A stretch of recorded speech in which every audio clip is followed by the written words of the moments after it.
Good morning. Thanks so much. Great to be back in St. Johns County.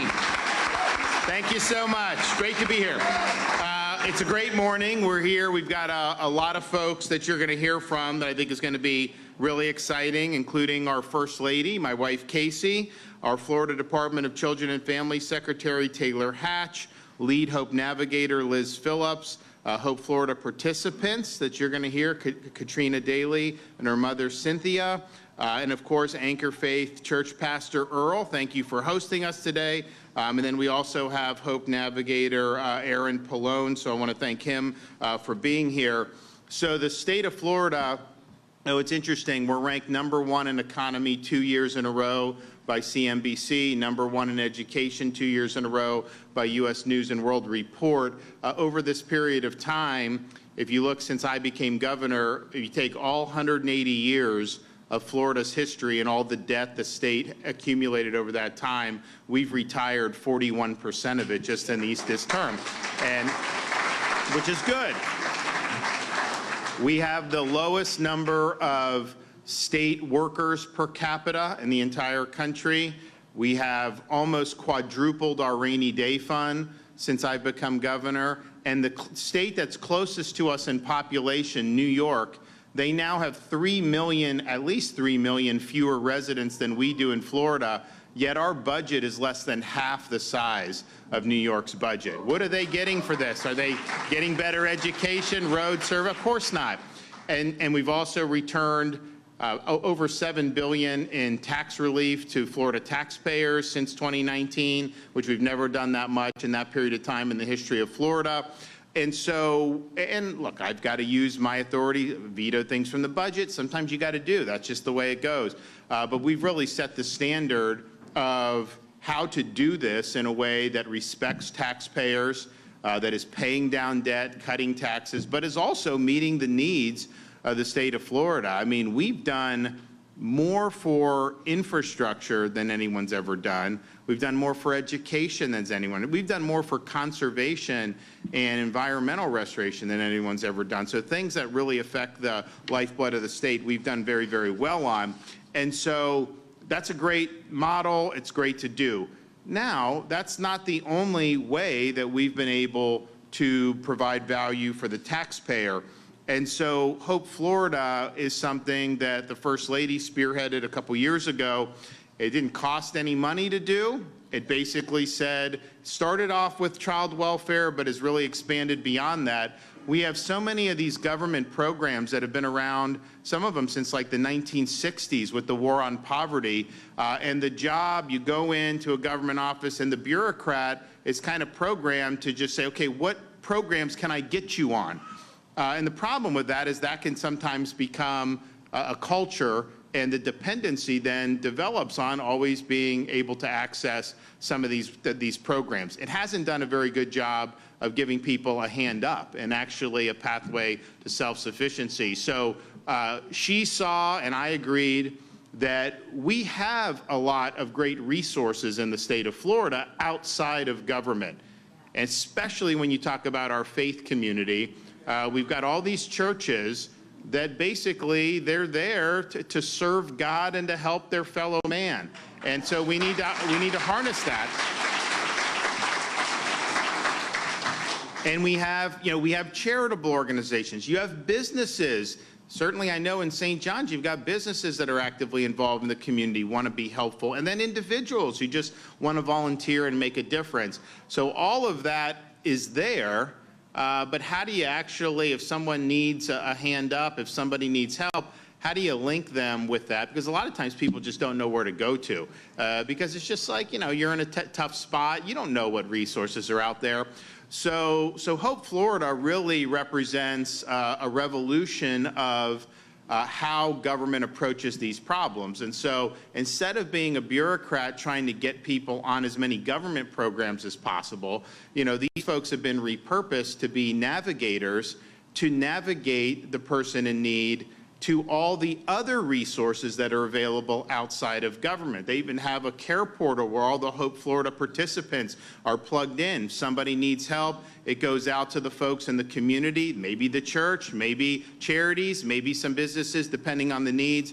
And then all of a sudden, you have folks that can really spring into action. And the thing about that type of help is that's the type of help that can lead people to a pathway of self-sufficiency and ultimately expand their horizons in life. And so this is something that has been successful. And so since the advent of Hope Florida, and honestly, like, you know, it was started a few years ago, but I mean, really got going in a big way within the last 2 years. The initiative has helped more than 30,000 Floridians to reduce or completely eliminate their reliance on public assistance. Thanks to this success, Hope Florida will save taxpayers over $100 million per year, $1 billion savings over a 10-year period. And so that is, you want to talk about DOGE and stuff, and we've been doing DOGE in Florida for a long time, but this is a way. You're actually not even cutting any program per se, but you're just making those programs unnecessary for people because they're able to stand on their own 2 feet. That is the best way to save money and to save resources. And so that's what we've seen that's happened with Hope Florida. Now, other states have seen the success, and some other states have come and they have tried to learn about it and they're modeling it. You know, there's other states that they're intrigued by the results, but then when they find out that the faith communities involved, some of the more liberal states, they don't want to do that. They don't want to partner with the faith community, and you know, they can do it how they want, but I think that's a big mistake. I think you're leaving so many resources out on the table. I think you have folks in the church that this is their program to want to help people. This is what they do. And so to say you're not going to be interacting, and nobody's forcing anyone to do anything, but if you have somebody maybe that gets evicted from their apartment, a mom, single mom that's got 2 young kids and she needs a place to stay, and that goes out in the care portal and the church comes, you know, they're going to be able to get her in a good situation much easier and probably much more effectively than some of these bureaucratic programs will. So we're harnessing the energy in the state, we're harnessing the goodwill to be able to help people in need. And ultimately, when you're serving as a facilitator, when you're serving to help navigate people around the community to see what's available to them and to help put them in a position to succeed, that's the best role for government. The role for government can just simply give checks indefinitely and expect things to magically get better. That just doesn't happen. It's been tried, it hasn't worked. So far, not only has it saved over $100 million, it's not only limited to child welfare. I mean, obviously the Department of Children and Families is the premier agency that deals with issues affecting, of course, child welfare, and that has a lot of the focus on Hope Florida, and they have helped over 120,000 Floridians through Hope Florida with the Department of Children and Families. But we also have other agencies that have actually been in the fight. Our Agency for Persons with Disabilities have made over 11,000 referrals through Hope Florida. Department of Elder Affairs, over 6,000 referrals. Department of Veteran Affairs, over 1,000 referrals. Juvenile Justice, almost 1,000. And Department of Education, about 500. And so you see people that need help in all kinds of different ways, and we're going to be working on and announcing in the near future specific expansions to help with childcare and to help, because you know a lot of these churches do childcare, and they do. And then you also have children with unique abilities and being able to use these resources to help them. So we're going to be working on that as well. So stay tuned for that. So this is not something that's only limited to the Department of Children and Families. The philosophy of repurposing how government functions and serving to to really be a navigator and a facilitator, that spans agencies throughout the state of Florida, and that's going to save more money. And look, the money's important, and I started off talking about Florida's great record of fiscal. I can tell you, if you were in Illinois, you'd be getting taxed to high heaven with no end in sight because they've got all these unfunded liabilities. Same with California, same with New York. New York, I mean, you pay massive amounts of money for tolls when you're going, especially when you're going around New York City, but you drive on those roads, it's like being on a roller coaster. It's so bumpy, the roads, like they don't take care of the roads. I'm like, where does all this money go? I mean, if I'm paying a $9 toll to go over some bridge and then I end up with these bumpy roads, it's like you get motion sickness on doing it.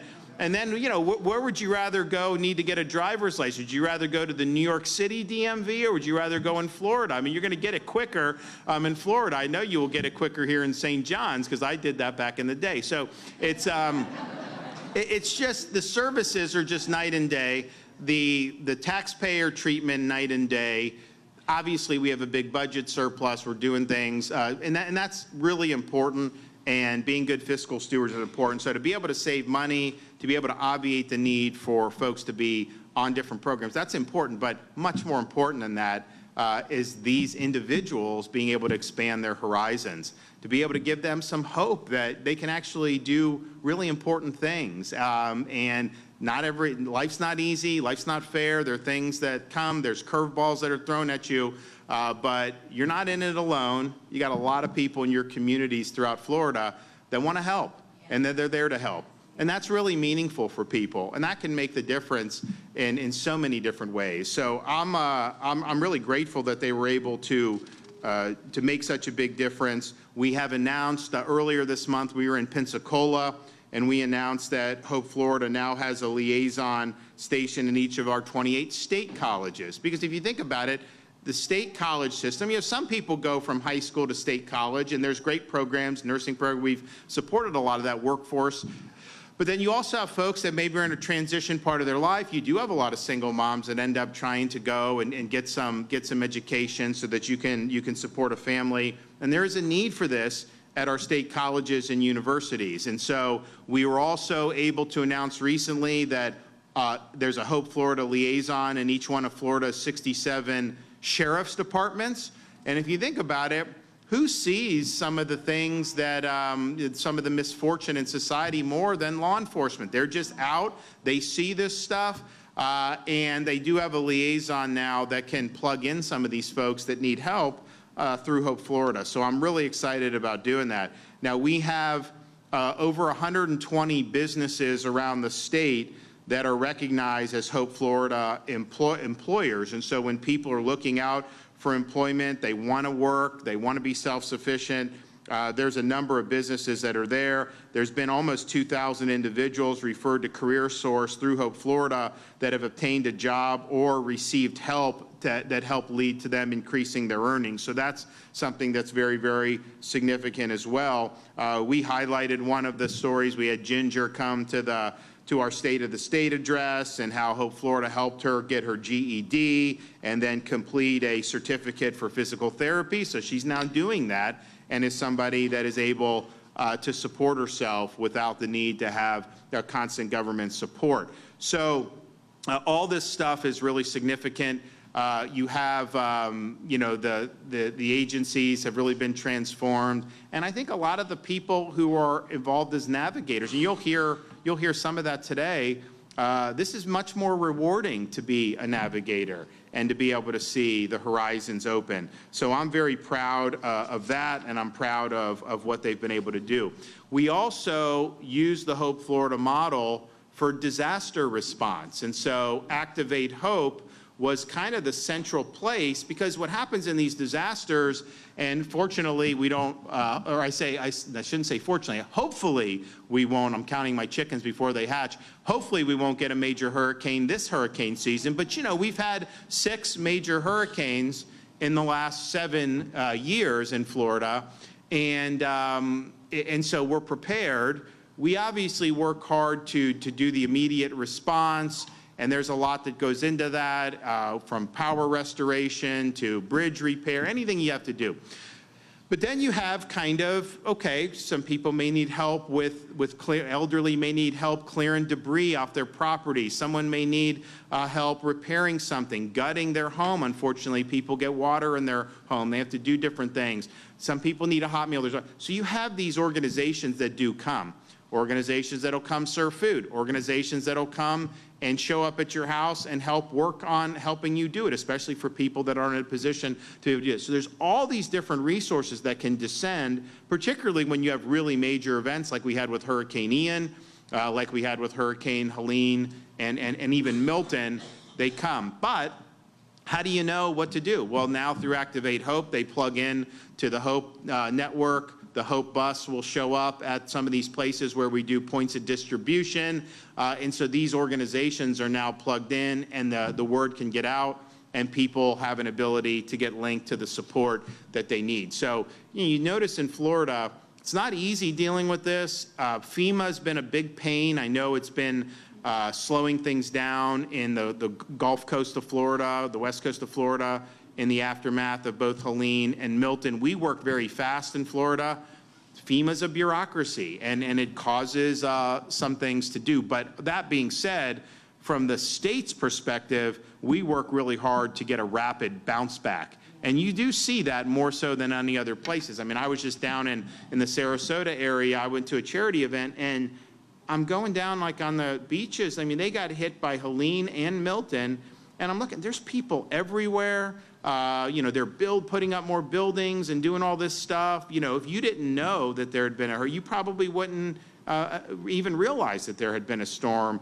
I don't know that that would be true in a lot of other states. But part of it is because we've got a lot of folks that want to come in and help, and I think that that's really, really significant. So I'm proud to be able to be here to say that we've got something that is that's working. We're expanding. We're not going to let anybody slow us down. You know, don't misunderstand. You know, when you see some of these political attacks, that's just because people know this is effective. That is because they're threatened by this model. Some people are threatened politically because the First Lady's been so good at doing this. But that's what that's about. It's not about the actual substance of this. And shouldn't we, as Floridians, put aside political agenda to embrace things that have actually lifted people up, offered them hope, and put them on a pathway to self-sufficiency? You should not wield political agenda to try to kneecap something that is helping people do really, really big things. And so I appreciate all the partners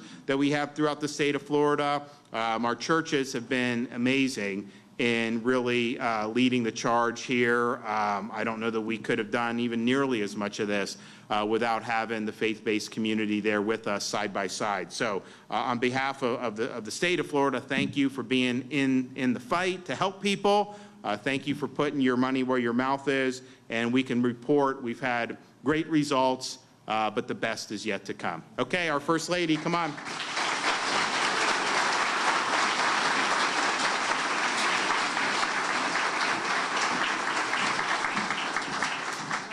It's good to see everybody. Thank you for taking the time to come. It's an honor and a privilege, and I've said that from the very beginning, and know that I mean that from the very bottom of my heart. Every day that I have the opportunity to serve you and to be able to do good on behalf of the people of this state is a privilege, and I'm very honored to be able to be here. Now, today, by the way, I don't know if you knew this, was Take Your Child to Work Day. And so, just a side note, we were going to bring them here. I had this big discussion, but they had something going on at school, and they didn't want to miss it. But as we were driving in here, we were thinking about it. We're going to pass Cold Cow. And I was like, wait a minute, if they knew that, they would definitely have wanted to skip school to come with us to work today. So, but it's good to be back home, too, because as we're driving around and, we have a lot of good memories here. Heck, we probably knocked on a lot of your doors back in the day. It's good to be back. So, I just wanted to say this. I think there's kind of... Lost 106,000 kids. This is double the number that we lost during the 20-year Vietnam War. And we need to pay the same attention to this crisis, which is a national security threat and a threat to everything we love about our country, as Vietnam. And President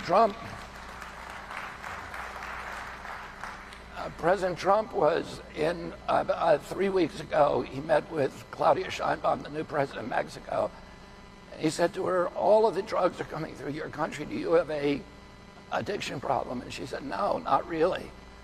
And he said, why is that? And she said, because we have strong families in this country. And one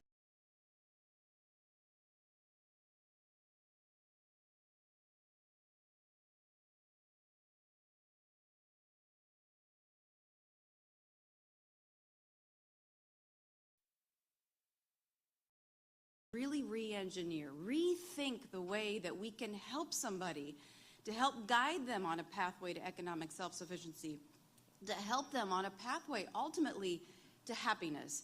Because I know a lot of people in this room, it hurts your soul if you see somebody suffering and you know that you can do something about it, that you can lend them a helping hand. I mean, I've seen people on the side of the road and I think to myself, there is something that can be done. There is no reason, if they do not want to be there, that they should be there. So how do we legitimately help people? And this really emanated from talking to a lot of people all across the state about how can we do better, not going into it with a preconceived notion of, oh, we know how to do this, we're government, we'll figure it out. No, government's the problem, right? You're the solution. So how do we then leverage government to be able to help the people across the state and leverage the resources that the governor mentioned are already existing in society?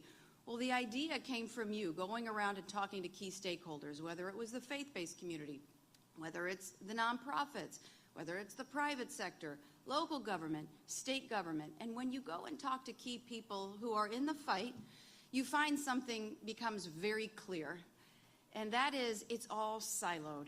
There are good things happening, but there's little communication and collaboration to be able to help good people in need of help. There are good people who are willing to help. The question is can you make the connection? And so you saw that.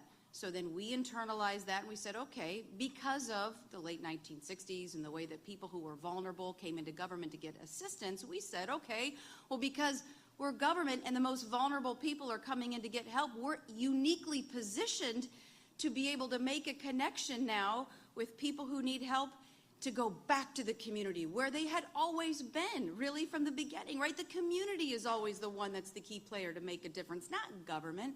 So now we're able to get them back in a meaningful way back into the community to get help. So how do we do that? What is this process, this pathway to self-sufficiency, which is also pretty novel for government, which I think is great. If we see you're on government assistance, how about this? How about we call you? And the Navigators will say something as simple as, hey, I see that you're in need of help. What's going on? How can we help? Where do you see yourself in 5 years? And imagine what that does to somebody's soul to think, man, you're taking an interest in me. You want to see what I have the potential to do. You want to be able to walk with me, to be able to help me get on this pathway. So that's very special. We also take a unique approach, as he mentioned, with the sheriff's deputies, all 67. That's impactful because, as what he said, you have our deputies who are on the front lines and they see a lot of suffering. But sometimes they don't know where to go and they don't know where to turn. And they might know of one or two nonprofits, but maybe if they get into this the Hope Florida initiative, they can understand there's a lot more. Hey, call this number. Oh, let me let you talk to somebody who's involved in this, and they're going to help you. You know, our CPIs, our Child Protective Investigators. So, you know, prior to the governor being elected, they would be going out, they would be investigating child abuse and neglect. If they didn't see any reason to take a child from the household, a lot of times prior to him, that's where the story would end. But they would see that they needed help, that there were problems there.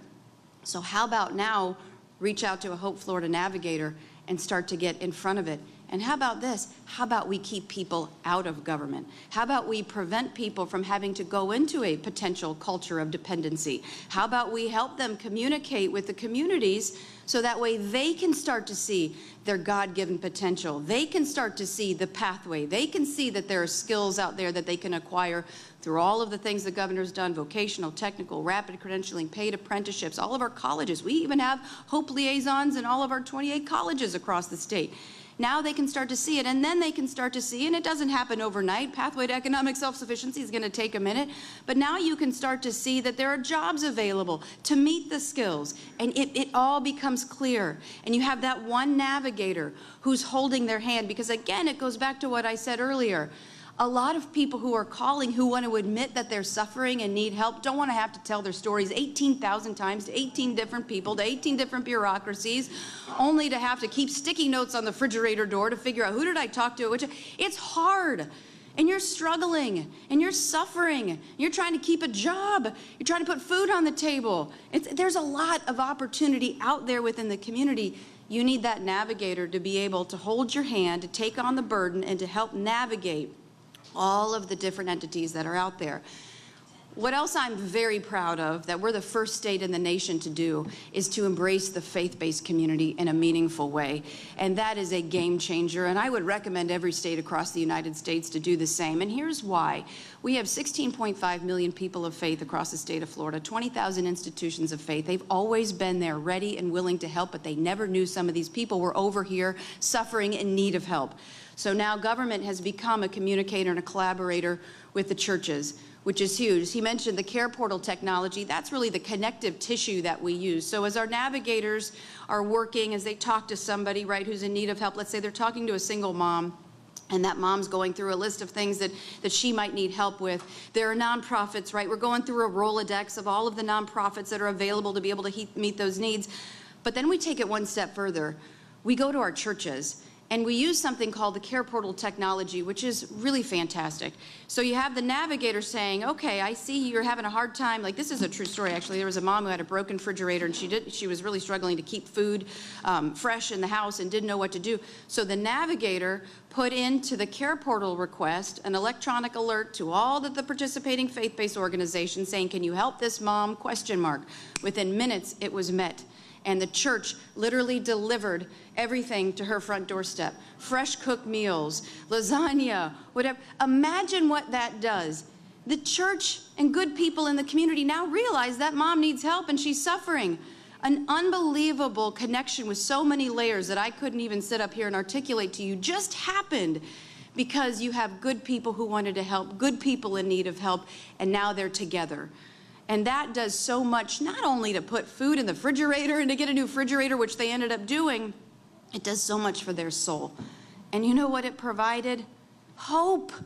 That's what this is all about. It's about hope, giving somebody a helping hand to be able to find hope and happiness. So we've been able to do that, and to his point, it doesn't just pertain to single moms, it's single parents, it's children aging out of the foster care system, foster and adoptive families, it's our veterans, elder affairs. Just imagine if the church knew that there was a senior citizen sitting at home by themselves, and they were sad and alone and didn't know where to turn. If the church knew that that person were there, don't you think for a second you guys would show up with a plate of lasagna or whatever? I sang lasagna, but whatever it might be, something to say, hey, how's it going? Or different nonprofits that are out there that provide these companionships. But imagine if you're suffering to try to go to Google or DuckDuckGo or whatever it might be to figure out what pieces you have to put together. It's confusing. You can have the best resources in the world. You can have the best programs in the world. But if you don't know that they're out there, what good are they? Particularly if you're suffering. So as you follow this path, right, is this philosophy, this idea that we can do better, that we can legitimately help people. That's what it's rooted in, helping people. You can see that as we evolve, we meet immediate needs, we triage those needs, we involve the faith-based community. We also provide something that's really powerful, which is mentorship. So for a single mom, let's say, she's, holding down a job, she's getting her skills, she's trying to do everything. We say, oh, and by the way, there's some really good mentorship opportunities for your child. Take a child fishing, big brothers, big sisters, whatever it might be, and think about now what that does, because I can tell you the one thing that you can do to change the trajectory of a child who is suffering or who has troubled beginnings or, has dealt with, just difficult times is to be able to provide mentorship. I've actually worked with our juvenile justice system, and I've had a chance to meet kids who have gone through tough times and have come out successful on the other side. And many of you have heard me say this, but I will ask them all the same question. As a matter of fact, I just did this last week. I asked them all the same question. I said, how did you get here? Because I was meeting them at the governor's mansion. So they've really accomplished great things. They're entrepreneurs, they're class presidents, they're going to college, they're doing all these things, and they all give me the same answer, every single one of them. In a different way. They don't know that they're doing it, but they do. They say, somebody took an interest in my life and they gave me value. They gave me worth and they gave me hope. And that changed the trajectory. But then I got to thinking, because I was talking to a lot of these people, and, you know, with the children, I'm thinking, you know what Hope Florida's doing? It's providing mentorship of people who are struggling. Just because you're older than 18 doesn't mean you don't need a mentor too. And having that person to be able to lean on, to cry on their shoulder, to get through tough times, man, I don't even think that people realize what that does. That gives you so much hope that you can do it. And to have somebody on the other end of the line when you're struggling as a single mom say, you got this, you can do it. Let me show you all of the jobs. Let me show you all of the skills. Let me show you Santa Fe College, great college, where they literally will show you how to get skills for a job that is already in the workplace. They kind of work backwards. And by the way, this college is really great. They provide childcare for you and your family while you're sitting there getting these. So there's all these things that are out there. So you have the Navigator who's really trying to put all of the pieces together to help on this pathway to economic self-sufficiency. And so I would just say from the bottom of my heart of everything that everybody is doing to try to make a difference, what we are doing is good. What we are doing is just. Sometimes you have to put on the full armor of God and you fight because you know what you're doing is righteous. You know that you're fighting for somebody who needs someone to fight for them, that they might not have felt that. But I would say to all the navigators that I've had the opportunity to meet in particular, you're doing good. And we're proud of you standing up every day. I mean, I've met some of these navigators and they really are the secret sauce, right, to be able to take this interest. These navigators are spending their weekends, their time off, their holidays, going around to people's homes if they don't think that they're going to have a Thanksgiving meal, literally doing it on their own dime because they believe in the mission. We have a 93% retention rate with our Hope Navigators. And why? Because for the first time, they're within government, right? These are a lot of people. 93% also, by the way, have been repurposed. So they were processing grants and payments in the beginning. Now they're navigators. They're a part of the solution. And when I talk to them, they say, for the first time, I feel empowered to make a difference. Prior to this, I felt like, it was just, here's your check and, hope it goes well. And, I wanted to do something, but I couldn't. Now they can. Now they can be a part of the solution. Now they can feel empowered to be a difference maker in their life. And I think that that is incredibly powerful. And so we're going to continue to fight. We're going to continue to work on how we can leverage our faith-based communities to help with daycares. We're going to look at how we can help kids with unique abilities in schools, because I'll tell you, there's a lot of kids and parents, when they find out that their kid has a unique ability, they don't know where to turn sometimes. They don't know the questions to ask. They feel like they're on an island. How about we bring it all together? How about if your child needs help, maybe they need a wheelchair? How about instead of going to the taxpayer, let's go to the faith-based community? Because I can tell you in 2 seconds, if you see a CarePort entry saying this child, your congregation is going to raise the money and they're going to get it done. That's just what you do because that's what in your soul. That's why you guys do what you do. And so that's why we wanted to leverage that to work collaboratively with government. And so the last thing I'll say is no matter what, is written, don't ever let politics get in the way of purpose. And at the end of the day, I would just ask, the media to really do one thing. Just give the number, okay? 833-GET-HOPE, because people who are watching, people who are reading, there are people who are suffering and they do not know where to go. And if they knew that that was there, that someone was willing to listen and help them on a pathway to whatever they want, happiness, prosperity, self-sufficiency, purpose, volunteering, job, whatever it might be, it's there. So I would just say your call to action would be 833-GET-HOPE. And again, it's just a privilege and an honor to fight for some good folks who deserve someone to fight for them.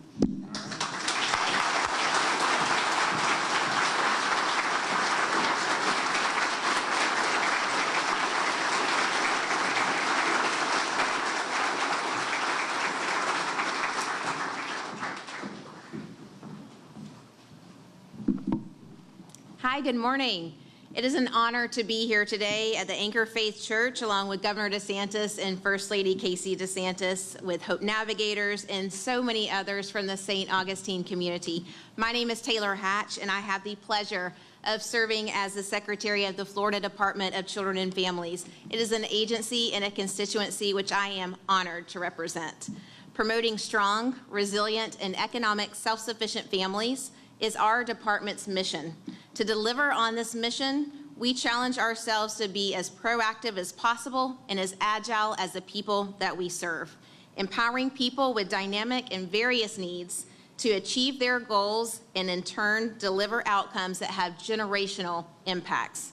Hope Florida is an exemplification of this mission and this vision, and began as a way to answer the call to deliver for Floridians, oftentimes when it matters the very most.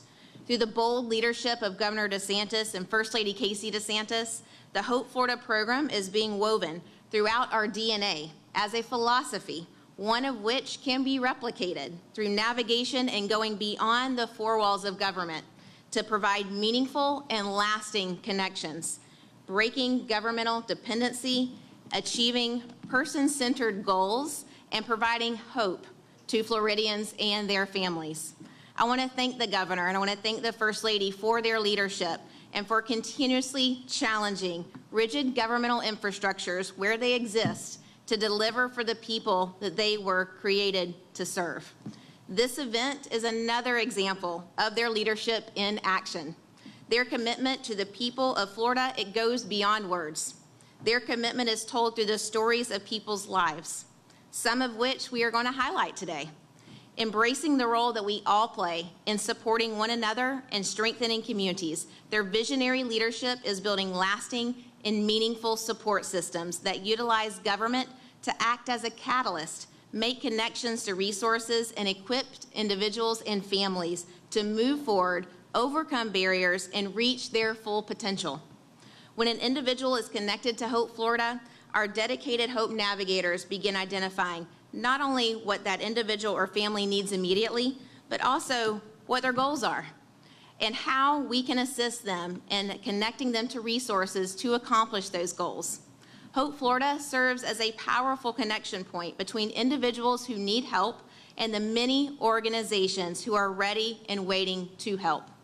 Every day, we hear impactful testimonies from Hope Florida participants whose lives have been forever changed by the solution that is Hope Florida. Today, we are honored to be joined by Katrina and her mother, Cynthia, whose story I had the pleasure of getting to know during my time serving as the director for the Agency for Persons with Disabilities. Through outreach, a Hope Navigator from the Agency for Persons with Disabilities named Yolanda Rowling, who is also here with us today, connected with Katrina and Cynthia, who expressed an interest in connecting to behavioral health services and additional community involvement for Katrina. Through active listening and relationship building, the Hope Navigator also learned that Katrina loves horses, as it reminded her of fond childhood memories. Hearing this, the Hope Navigator immediately went to work to connect Katrina to Hope Therapy, which is a local not-for-profit who provides equine services and therapy for children and adults with disabilities or unique abilities, which for Katrina combines Katrina's love for horses, her memories from childhood, and the need for therapeutic supports all in one. With her immediate goal addressed and a boost in confidence, as well as continued support from her mom and her Hope Navigator, Katrina went to work on her next milestone of combining her talents and goals, which was to consistently operate a small business in which she sells her tie-dye t-shirts and beaded jewelry. In fact, Katrina now sells her work at the Hope Therapy Farms, where she has also stayed committed to volunteering with the horses. Katrina's mother was so inspired by the spark that she saw in her daughter that she has started her own not-for-profit, which is called the Friendship Project. She developed this as a platform to advocate and to bring awareness for the disability community. Just like Katrina's story, there are so many Floridians served through the Hope Florida philosophy that are receiving supports and direct connectivity to community resources and partners in their own backyard. The Hope Florida philosophy is built on the fundamental belief that all Floridians can achieve their God-given potential. At the department, our role is to connect individuals and families with local community-based supports, including not-for-profits, private sector, the faith-based community, to create lasting connections. Then get out of the way and let them build their lives that they have dreamed of. Thank you so much for the opportunity to be here today.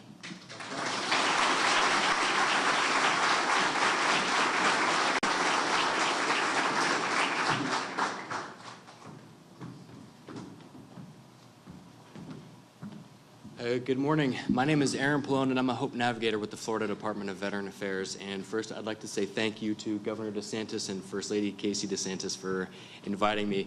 And we had some last-minute changes, so please apologize. I wasn't able to wipe the red Kool-Aid off my upper lip here, so please forgive me. No, but at least for me, you know, being a veteran myself and serving as a Hope Navigator for Florida Department of Veteran Affairs, at least for me, it's really about making that connection with veterans that, you know, I assist and come into contact with. I hear all too often, really, I had no idea that existed.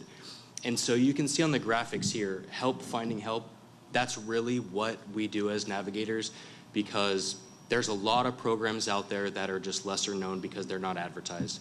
And so I'd like to highlight just a couple of veterans that I've come in contact with and partnered with faith-based community partners. And through the Care Portal program, like Mrs. DeSantis had spoke about earlier, I'm seeing some friendly faces. Sorry, I'm getting distracted. No. So, you know, due to hurricane impacts for a single mother in the Tampa area, you know, her home had got flooded, and, you know, she didn't have a washer and dryer to wash their clothes for her and her children. So reached out to Care Portal. Church came in, removed the damaged washer and dryer, and gave them a brand new one. So it's actions like that where it's about putting our arms around the veteran community. And, you know, I was talking with our executive team earlier today, actually, and, you know, he was talking about, hey, you know, with a service officer, you know, assisting a homeless veteran isn't really in their purview and what their scope of what their day-to-day operations are. So until the expansion to the Florida Department of Veteran Affairs, as Hope Navigators, we can make contact with those community partners and organizations that can get a homeless veteran off the street and get them into sustainable housing. So that's just a highlight of a day-to-day what I experience through veterans and community partners. And we're only as good as our partners, so we really rely on them to be able to wrap their arms around veterans.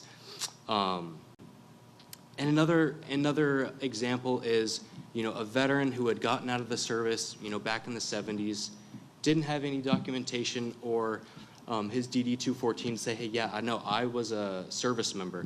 So got a referral for him, and it's little things like that of like just knowing where to go to get that information is what I find to be impactful as well, because when I transitioned out of the Air Force, I had no idea what a service officer was until I got into this position. So since then, I've been able to get service connected and benefit from the information that I've received just being in this Hope Navigator position. So again, thank you everybody for attending today. And I'd like to just continue to let people know Hope Navigators are there to step in and assist and help guide you along the way. So thank you again. Thank you.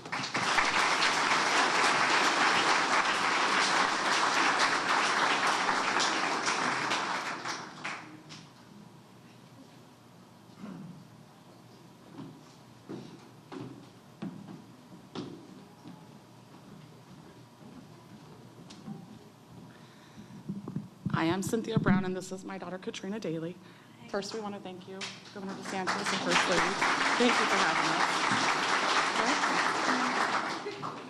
us. Trina had planned to speak. So Trina runs her own business. Trina runs, it's called Tie-Dyes by Trina. She does tie-dyes. Do you want to?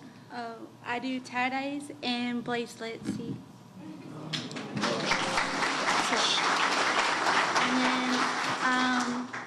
And then I work at McDonald's for 3 years. Trina has really come a long ways. So our story did not start out that way. Trina is what is considered a mentally vulnerable adult. She is diagnosed with IDD, intellectual developmental delays. Trina became a victim of online. Yeah. Some people got a hold of her online and coaxed her into leaving home 4 times total. So we were one of those people that were kind of left, not knowing what to do. I mean, when you wake up and your kid's not in their bed, is very scary. Obviously, our first thing was law enforcement. Thankfully, our law enforcement understood the need to get her home safely. They went through any barriers they had to do. She has been Baker Acted, and through that, we learned really what Florida had to offer. As silly as that may sound, we did not understand the connections our community had. We really felt that island of aloneness. And I do believe that God works miracles. We have learned so much. We have become so connected since this. Getting Katrina home so she was found in Orlando. Getting her home was one thing, and then we did not even know where to go. We contacted APD, and Yolanda called us and let us know, hey, we've got you. You're fine. You're going to be okay from here on out. What is your immediate need? Because during that time, you don't really know what your immediate need is. So she said, look, what do you need today? And then we're going to work on what you need 6 months from now, 12. And we've been doing this for 2 or 3 years now. And she has worked with us along the way. Trina, since then, her therapy has been horse therapy. She found, along with Yolanda, found her way of what is her release? What allows her to continue to be Trina, but find who Trina is meant to be through all this. So we joined forces with Hope Therapy. She now has her own horse. Do you want to speak on that? Yes, I have my own horse. His name is Roni, and I train him.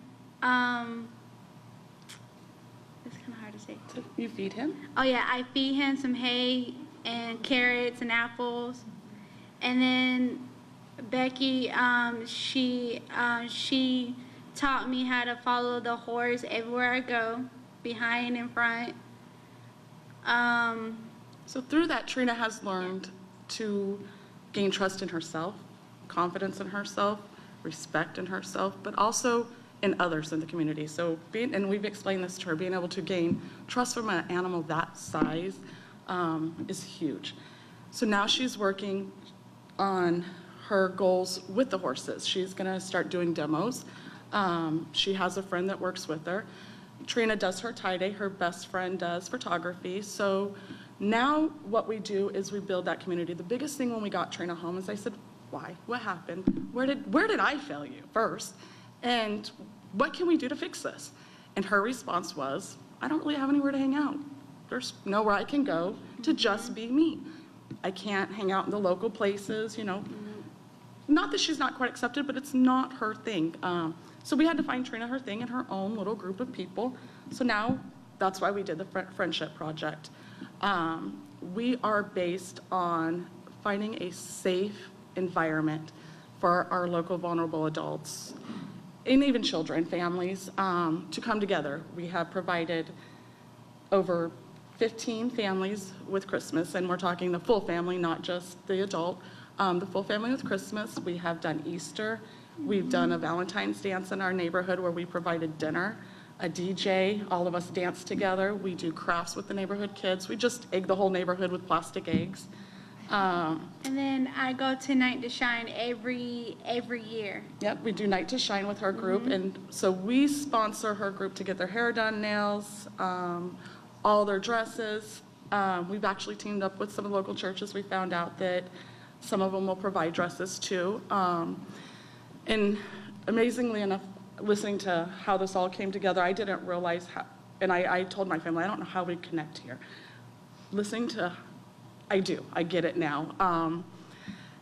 When Trina was first come up missing, one of my things was I didn't know what to do. As a mom, you want to outrage, you want to act out. I had somebody come to me and say, hey, let's get off the streets, let's talk this out, let's get to church. And so I was actually third in line to get baptized. I had never been baptized, it was my only dream. And I was third in line when they called me and said, your daughter's been found. I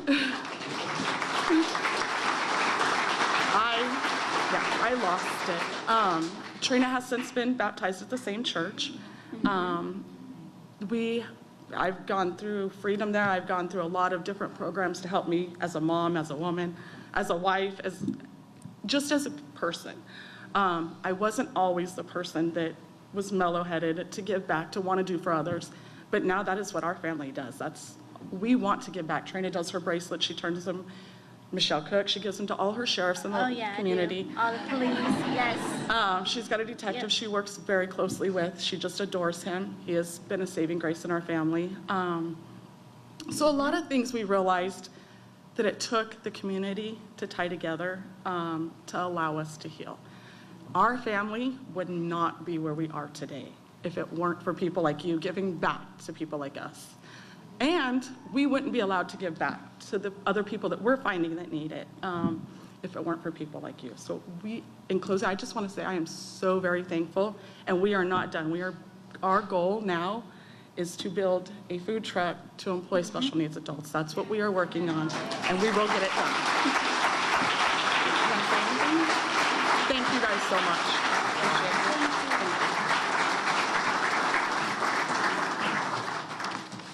Come on up.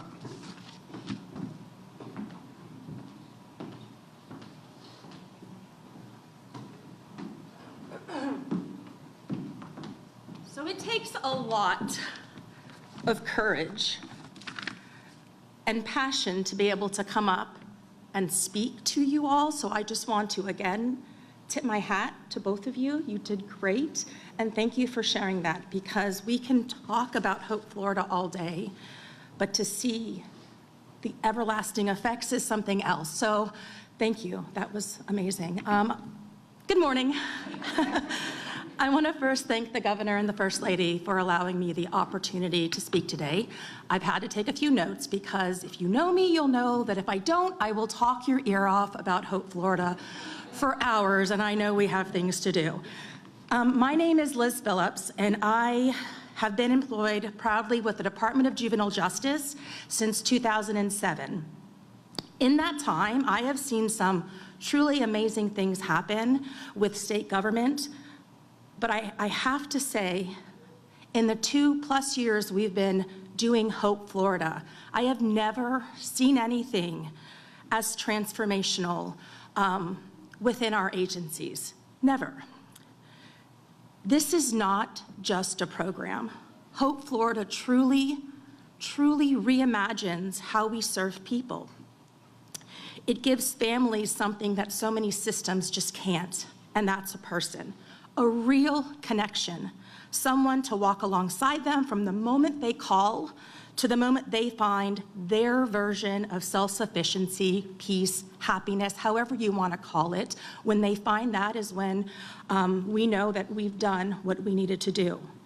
The First Lady mentioned it, but I really want to hit on it again. In government, we often work in silos, side by side, but rarely working hand in hand.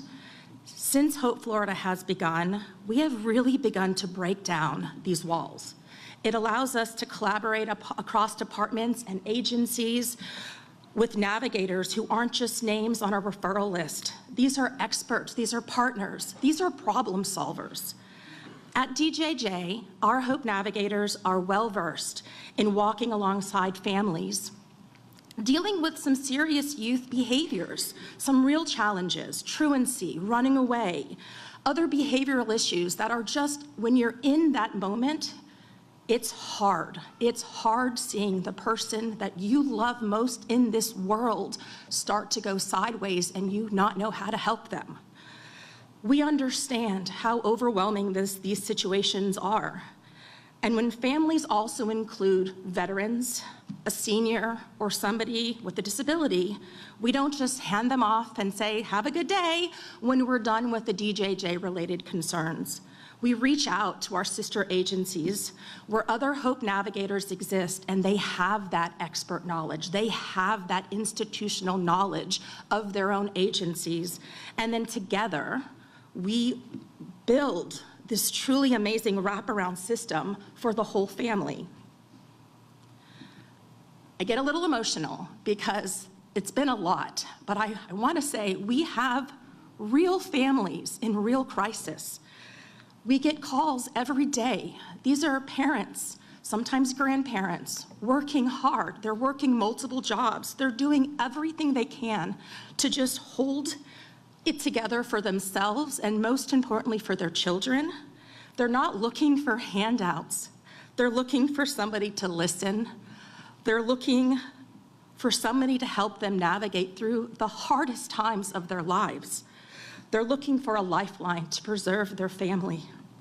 Hope Florida is giving them that. A single number, a dedicated navigator, and a system built around walking with them step by step. This is not a sprint. You don't just snap your fingers and everything is fixed. It's a journey, but they are not by themselves, and they have somebody to walk alongside them until real, local, viable solutions are found. But that's not just it. It's not just about connecting families to services. Hope Florida is truly about building relationships between navigators and families, but also between families and their local communities. Because we don't want government to be the forever solution.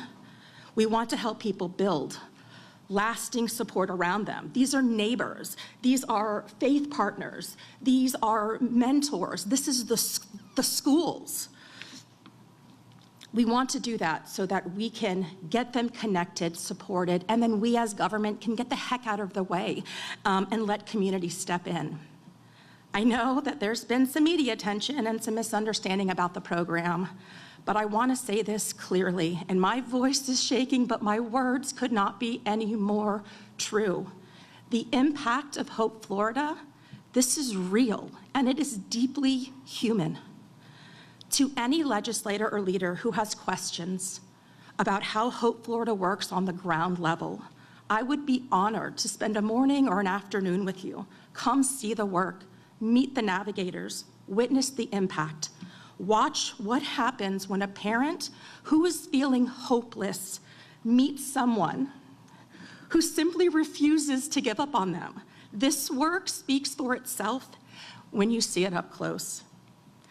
I am one person, and I stand proudly before you as a navigator, but I do not stand alone. I am standing up here for the Courtneys, the Emilys, the Beths, the Nashiras, the Gigis, the Aarons, the Rachels, the Zandras.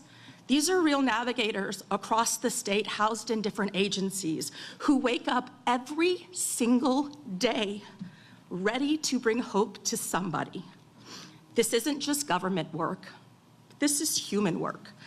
This is the kind of work that builds stronger families, stronger communities, and a stronger Florida. Thank you very much.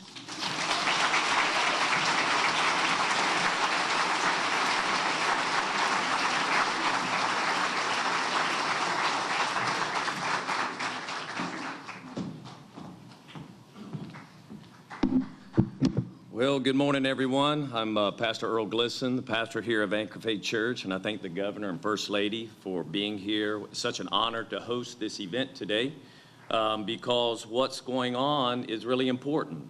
You know, there is a term that's used here, Hope Florida. Biblically speaking, hope means a confident expectation. However, most of the time in the world when someone says hope, they say, well, I hope so.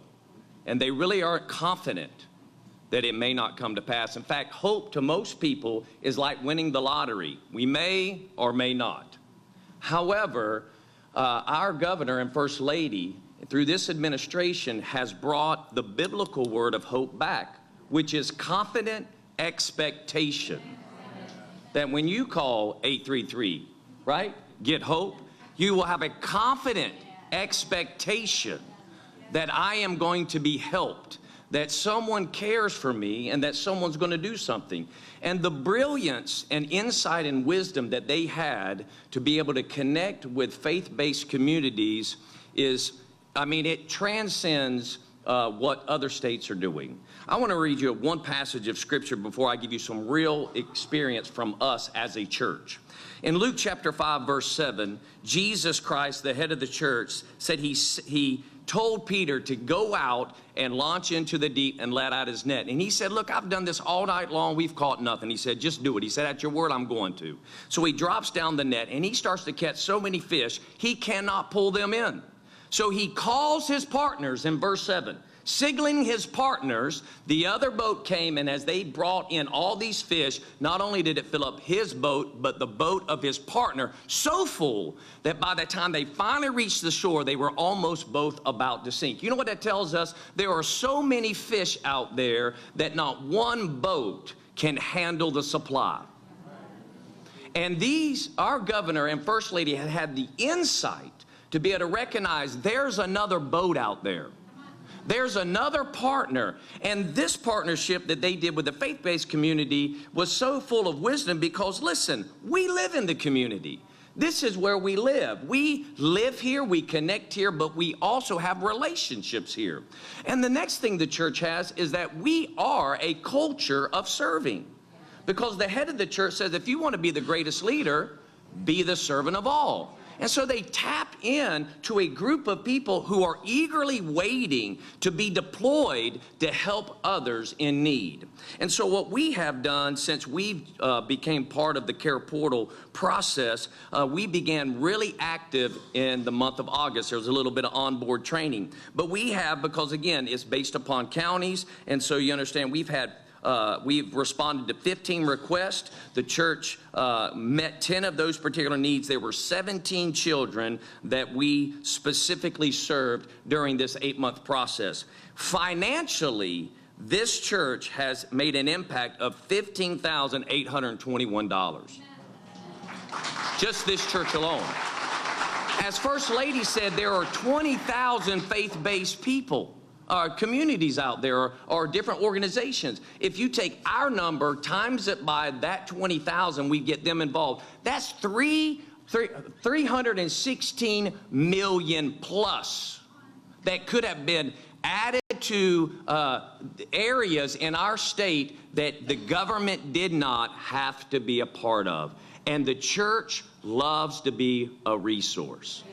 So this partnership's powerful. I remember Kenny and Kay here at our church, they responded to a call of two boys, Kyle, and the other one was Ashton, and both of them needed clothes. It was a situation. I remember after service, I said, hey, Pastor Earl, we've got to run. We're going to go by and pick up the boys and take them shopping. And took these boys shopping. We provided Publix cards. We've done a lot of gift cards to be able to provide different resources to people. In fact, there was one particular testimony where a grandmother had received custody of a child or grabbed her grandchild, and so she was in need of a car seat. So we responded to that.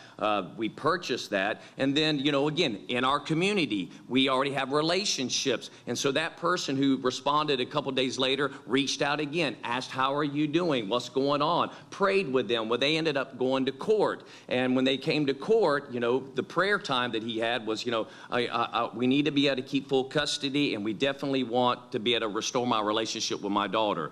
That day she went to court. Her daughter was there. The judge gave her custody. Her daughter was restored in a relationship with her mother that now lives with her in her home. And the judge says, can you take this child home? And because of the car seat that we were able to purchase because of Care Portal and Hope, Florida, she was able to confidently tell the judge, yes, we can.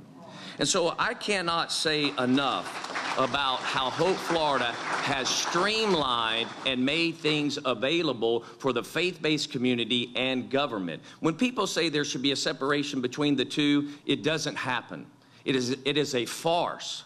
Listen, the church is never going to come into government and tell you how you should write things for us. Neither is the government coming and telling us what to do. However, as just humans, we come together and we make a difference in our communities. And they had the insight to not leave a boat on the shore, but said there's plenty of people out here and this group's already been deployed. Let's help them help us, and together we can do more together. And I cannot be more excited to be a part of Hope, Florida, and helping this process along. Thank you again, Governor. Thank you, First Lady.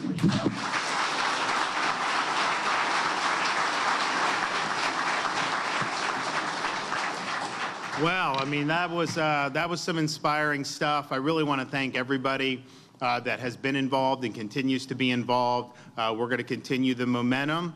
We understand there's a lot more that needs to be done. We understand that the success is great, but ultimately you can't rest on that. You got to keep going forward. So we're going to be doing that. You're going to see some great announcements coming up in the next days and weeks, and I'm confident it will continue to really make a difference in people's lives. So thanks, everybody that's been involved. Okay, I got time to take a few questions back there. Anybody? Governor, can you clarify how the $10 million donation for Florida is separate from that $67 million settlement last fall involving the Florida agency? So ACA put out the letter with all the documentation. So I would just look at that. It totally debunks the bogus media narratives that were out there. ACA had to do this. They did it appropriately, and it advanced the policies of the state of Florida. And I think those were very important documents to see. Do you have a response, though, to those lawmakers that are still, trying to ask those questions about just the support? So the documents that ACA put out, they were told this was coming. Partisan journalists were told this was coming, and they still tried to produce these phony narratives. Then the documents came out, and it showed basically what was done by ACA, how they negotiated it, and it also even had the documents from the company. So that debunks the phony narrative. Why are they doing the narrative? They're not doing it because they really care about that. They're doing it to try to impugn Hope Florida. They're trying to smear this program. Some of them, some of these lefty journalists don't like it. They don't like you working with the faith-based community. Some of these people, view it as a way to attack the First Lady and all the great things she's done because they view her as a threat. So that's what's motivating this. And so the reality is this has done an enormous amount of good, and I'm proud of the program, soup to nuts. All right, thanks, guys. We'll see you soon.